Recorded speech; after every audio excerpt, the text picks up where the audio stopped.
Welcome to our political conversation. And I want to talk about the President of the Republic of Kenya, William Samoei Ruto, so that we can see how he's doing his politics in this nation and how he is influencing Africa as a continent.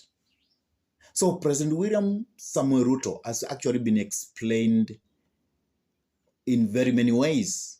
There are some who call him a political maneuver. There are some who say that he's a cunning politician. There are some who call him a smart politician. And there are some who call him a shrewd politician.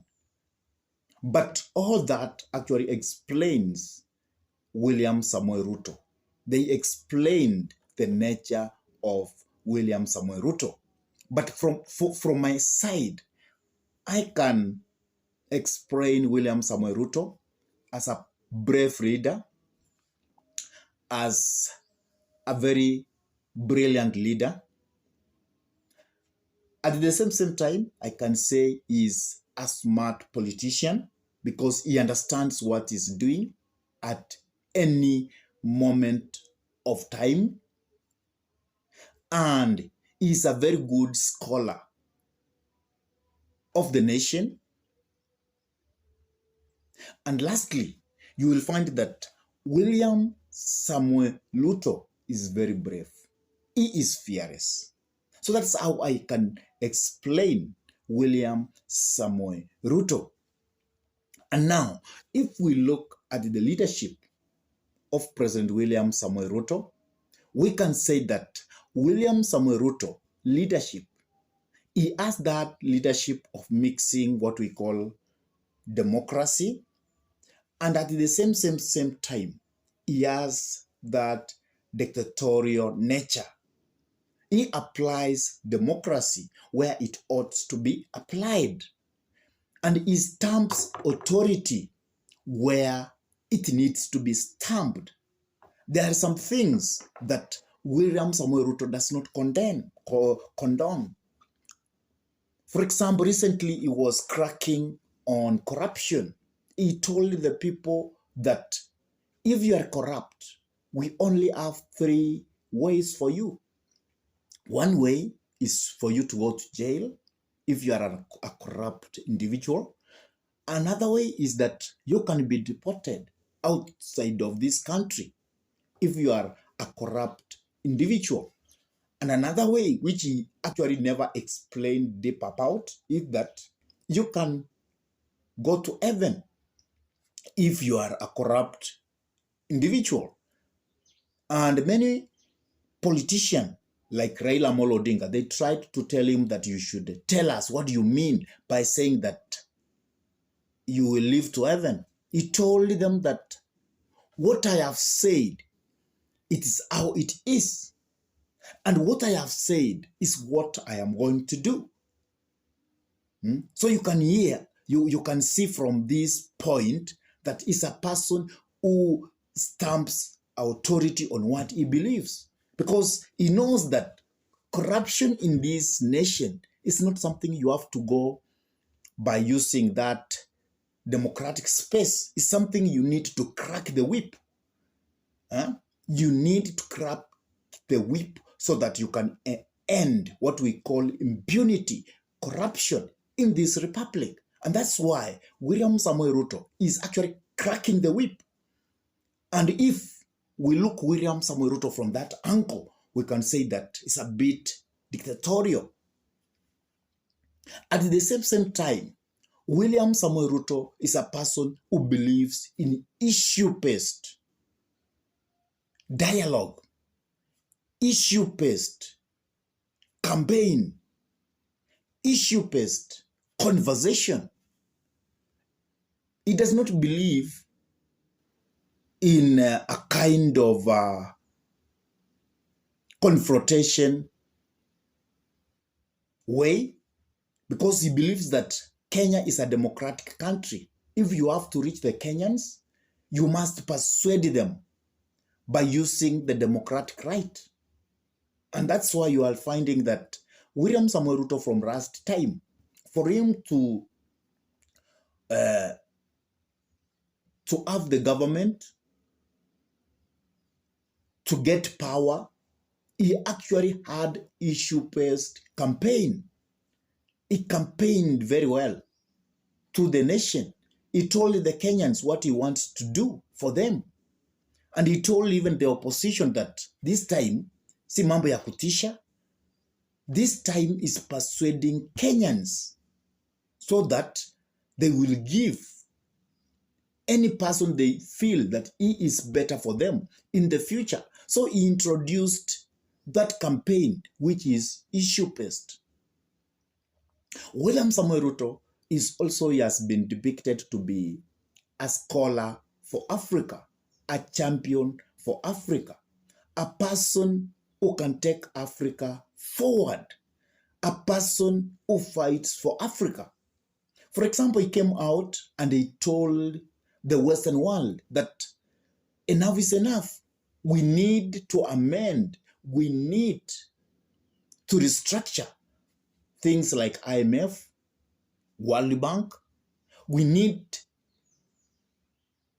to restructure UN, because there is no way you can say that Africa, the whole of Africa continent does not have a permanent seat in UN. We need to have. It's only that the continent of Africa which does not have that. But other countries, other continents, they have. But Africans, they have not been given a chance to sit in that table of UN as an equal partner. So he told UN that it must change its structures. He told World Bank it must be restructured. He told IMF they must restructure. So he was speaking for the Africa continent. He went forward and told the African leaders that it is time we need to remove boundaries in Africa. We need to have borderless Africa so that we can trade. We can do what we call economical trade freely in Africa, because we need to have intertrade for us to develop. There's no need that it becomes very hard for an African to enter another African country. It should not happen at this time of age. He told even that Africa need to have one state.